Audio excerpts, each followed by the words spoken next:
Stop looking at the mushroom cloud. You're staring at the wrong apocalypse. Everyone is terrified that World War III begins with a launch code, a siren, and a flash of light. But it doesn't. The truth is, China does not need to fire a single hypersonic missile to defeat the United States military. They don't need to invade Taiwan. They don't even need to sink a carrier. They just need to stop selling this. This isn't just a shiny metal. This is the kill switch for modern warfare. And while the world was distracted by balloons and spy chips, Beijing has quietly locked down 20,000 tons of the global supply. While the Pentagon was sleeping, China activated the silver trap. And when this trap finally snaps shut, American missiles simply do not fly. Let's be very clear about what that number means. 20,000 tons. We aren't talking about earrings, we aren't talking about solar panels, and we certainly aren't talking about making a quick profit on the commodities market. When a superpower hoards that specific amount of physical metal, it isn't speculation. It is preparation.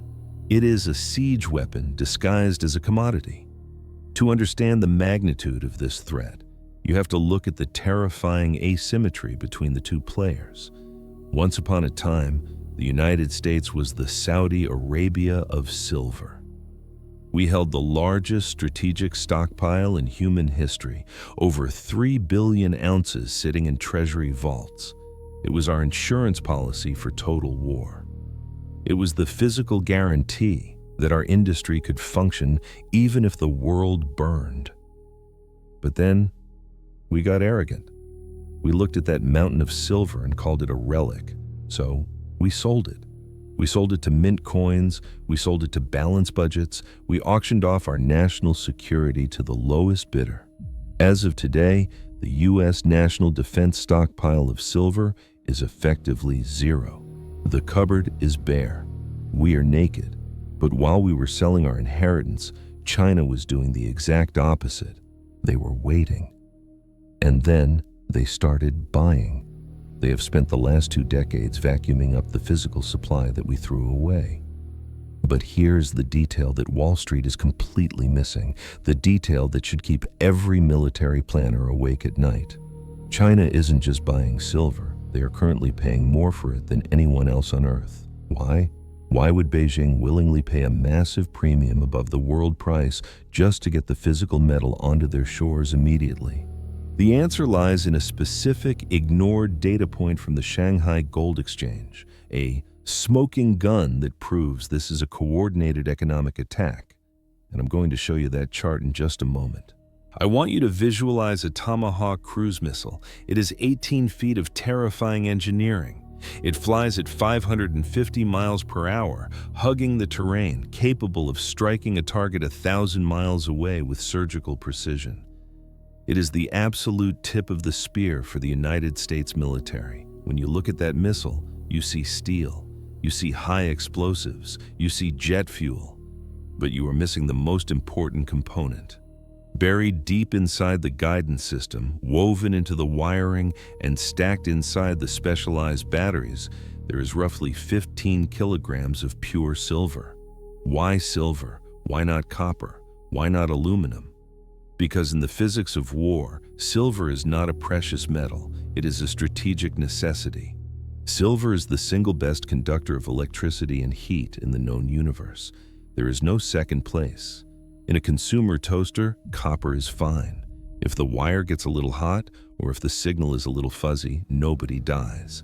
But in a fighter jet screaming at Mach 2, or in a satellite orbiting in the freezing vacuum of space, failure is not an option. You need the path of least resistance for the electron.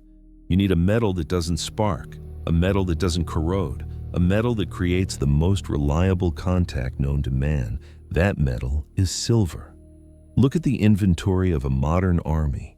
We use silver-zinc batteries in our torpedoes and drones because they have a massive power-to-weight ratio and they don't catch fire like lithium-ion. We electroplate the ball bearings in jet engines with silver because it acts as a solid lubricant. If the oil system fails, that silver coating is the only thing preventing the engine from seizing up mid-flight. Every solar panel on every military base, every RF connector in the communication grid, it all runs on silver. We have digitized warfare, and by digitizing it, we have tethered our national security to the supply of a specific chemical element. A World War II tank used very little silver. A modern Abrams tank is a computer on tracks. It is full of it. So, if silver is the lifeblood of our defense systems, surely the United States keeps a massive stockpile, right?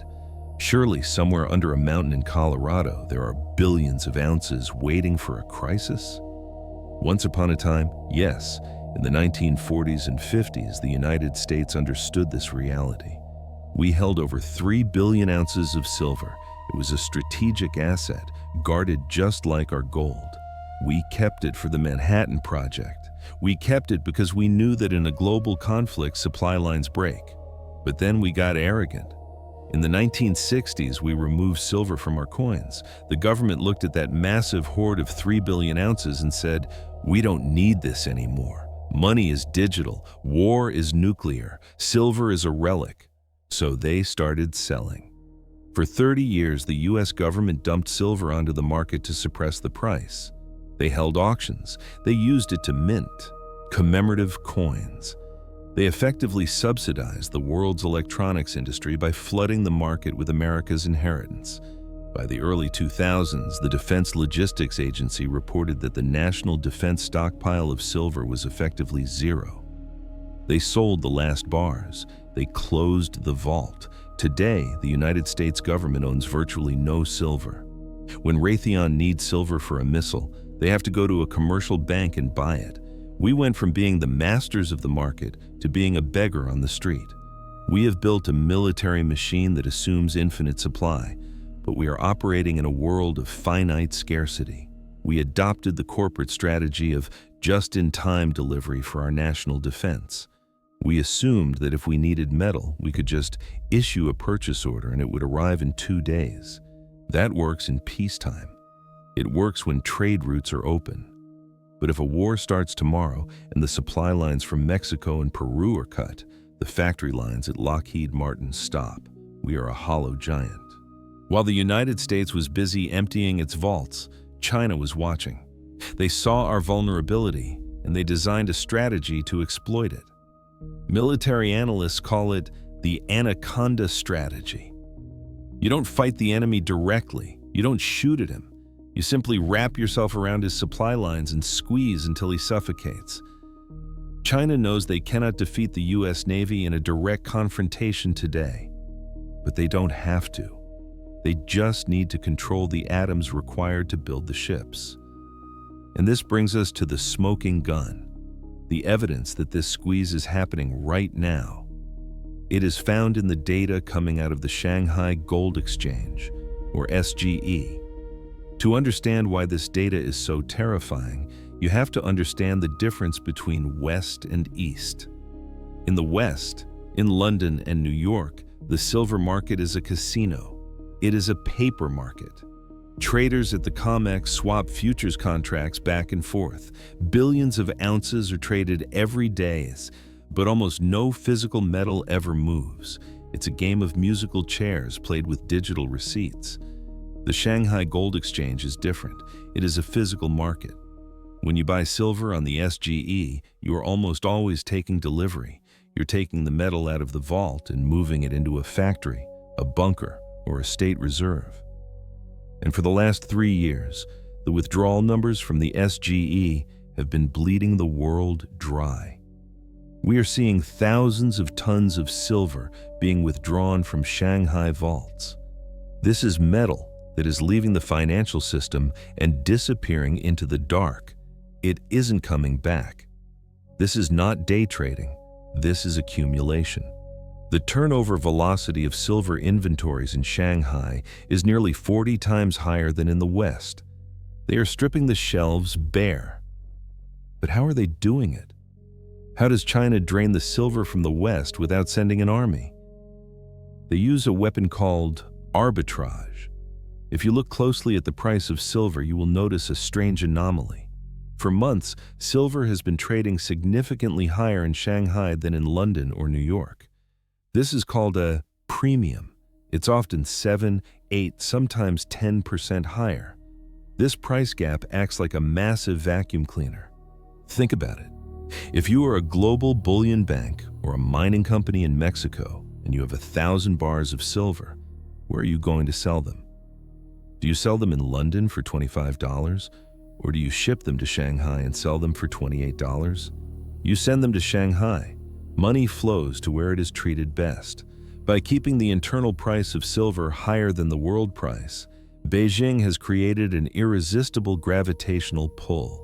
They are effectively bribing the world to send them its physical silver. Ships laden with silver bars are leaving ports in the west and heading east. The vaults in London, the Bantai, are reporting record drops in inventory. The registered silver at the COMEX in New York is at historic lows. Where is it going? It is going to the SGE, and from there it is vanishing into the Chinese industrial military complex. This is the Anaconda strategy in action. They are using our own capitalist incentives against us. They know that Western traders will always chase the quick profit of the arbitrage trade. So, China pays the premium, and in exchange they take possession of the physical asset. While Wall Street bankers are high-fiving each other over paper profits, China is physically removing the collateral of the global financial system. The West is left holding the paper receipts, while the East holds the metal. And in a resource war, paper burns, but silver wins. This is a deliberate draining of Western strategic resources. They're buying the bullets out of our guns before we even have a chance to load them. There is a supreme irony at the heart of Western policy right now. A contradiction so massive that historians will likely look back on it as an act of strategic suicide. We call it the green transition. We call it net zero. We are told that we must rebuild our entire energy grid to save the planet. But in our rush to go green, we are unwittingly walking into the most sophisticated trap in military history. We are building a green Trojan horse, and we are wheeling it directly into the Pentagon. The problem, once again, is physics. You cannot build a green future without silver. It is chemically impossible. The most efficient way to turn sunlight into electricity is through a photovoltaic cell. And the most efficient way to get that electricity out of the cell and into the wire is with silver paste. There's no substitute that offers the same efficiency. If you switch to copper, you lose power. If you switch to aluminum, the panels degrade faster. So, the solar industry is devouring silver at a rate that is frankly terrifying. 10 years ago, the solar industry consumed maybe 5% of the global silver supply. Today, it is approaching 20%. By 2027, projections suggest solar panels alone could consume 30% of all the silver mined on Earth. But here's the catch. Here's the fatal flaw in the plan. Who makes the solar panels? China. China currently controls over 80% of the global manufacturing capacity for solar panels. They control the polysilicon, they control the wafers, and crucially, they control the silver paste supply chain. This creates a deadly economic feedback loop that is dismantling American power from the inside out. Follow the money.